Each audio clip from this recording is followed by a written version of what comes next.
तो आज अदालत से एक बड़ा फैसला आया। लालू यादव को 5 साल की सजा सुनाई गई है चारा घोटाले में, लेकिन लालू को जमानत में मुश्किल नहीं होगी, ऐसा मानना है माजिद मेमन का। वरिष्ठ वकील हैं, कानूनी मामलों के जानकार हैं, उनका यह कहना है कि जमानत में मुश्किल नहीं होगी लालू यादव को, और ऐसे में ये बहुत हद तक मुमकिन है अगर वो बाहर आते हैं तो एक बार फिर से उनकी सक्रिय भूमिका देखने को मिल सकती है सियासी गलियारे में।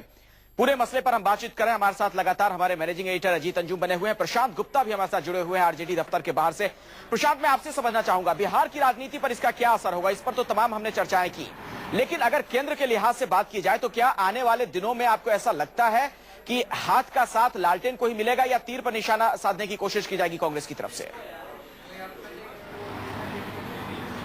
देखिए, केंद्र की अगर राजनीति की बात करें तो कांग्रेस के साथ पिछले 17 सालों से ज्यादा का नाता रहा है लालू प्रसाद यादव का, और गाये बगाए वो कांग्रेस के कहीं ना कहीं पर्दे के पीछे रहते हुए और कई बार खुलकर सामने आकर भी उन्होंने मदद की है, चाहे वो मामला लोकपाल बिल का हो या फिर खाद्य सुरक्षा बिल का हो या फिर न्यूक्लियर एक्ट का मामला हो। यूपीए 1 सरकार में तो वो पूरी सक्रिय भूमिका में थे, लेकिन यूपीए 2 में वो सरकार में भले ही शामिल नहीं थे, लेकिन कहीं ना कहीं पीछे से वो पूरा समर्थन करते थे लोकपाल बिल में। राजनीति प्रसाद ने जिस तरीके से बिल को फाड़ा था राज्यसभा के भीतर, उससे भी जग जाहिर हुआ था कि कहीं ना कहीं लोकपाल बिल को ठंडे बस्ते में डालने के लिए लालू प्रसाद यादव की पार्टी को एक तरीके से मोहरा बनाया था सरकार ने, और उस मोहरे के तहत उन्होंने काम किया था। या फिर कोई भी मुद्दा हो उसमें कहीं ना कहीं विपक्षी पार्टी के ऊपर वो एक तरीके से आक्रामक रुख अपनाकर या फिर हंसी के माहौल में उड़ाकर उस पूरी गंभीरता के मसले को कहीं ना कहीं उसको कमजोर करने की पूरी कोशिश करते रहे थे। लेकिन अब बिहार की राजनीति में कि लालू यादव को कांग्रेस का वही साथ मिलता रहेगा, क्या लालटेन को कांग्रेस का हाथ मिला रहेगा,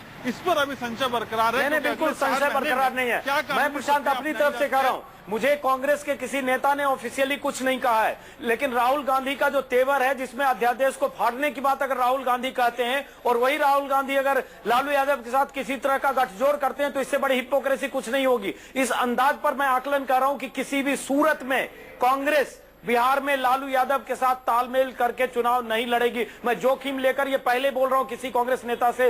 ऑफिशियल कंफर्मेशन के बगैर, क्योंकि कांग्रेस का स्टैंड अगर ये हुआ कि आप एक तरफ अध्यादेश फाड़ने की बात करते हैं जिस अध्यादेश का मकसद लालू को बचाना था और दूसरी तरफ लालू के साथ चुनाव लड़ते हैं, मुझे लगता है दोनों साथ नहीं चल सकता है। इसलिए ये रिश्ता तो टूटने वाला है। अब कांग्रेस का रिश्ता क्या बिहार में जेडीयू के साथ बनेगा, क्या कांग्रेस एक लालो चलो रे नीति पर चलेगी, क्योंकि पिछले चुनाव में कांग्रेस अपने दम पर चुनाव लड़ी और उसका क्या हासिल हुआ ये हम सब जानते हैं। 10 से असेंबली में 4 सीटों पर कांग्रेस आ गई। इसलिए अभी उसको यह कहना कि कांग्रेस और इनका कोई रिश्ता होगा, मुझे इसकी गुंजाइश नहीं दिखती है। एक नई राजनीति की शुरुआत जरूर होगी, लेकिन एक बात अहम है जो माजिद मेमन ने कहा, वरिष्ठ एडवोकेट है, कि संभावना है मुमकिन है बेल मिल जाए। तब देखना होगा बेल के बाद जिस ढंग से लालू और उनके लेफ्टिनेंट इसको सियासी साजिश और बहुत बड़ी साजिश करार देकर जनता के बीच जाते हैं, क्या जनता सहानुभूति उनके प्रति रखती है, क्या जनता सहानुभूति की लहर पर सवार करके उनकी सीटें बढ़ाती है, 4 से 14, 16, 18, 10 होती है, ये बहुत अहम है। और मुझे लगता है लोकतंत्र में इसके बारे में कहना बहुत मुश्किल है।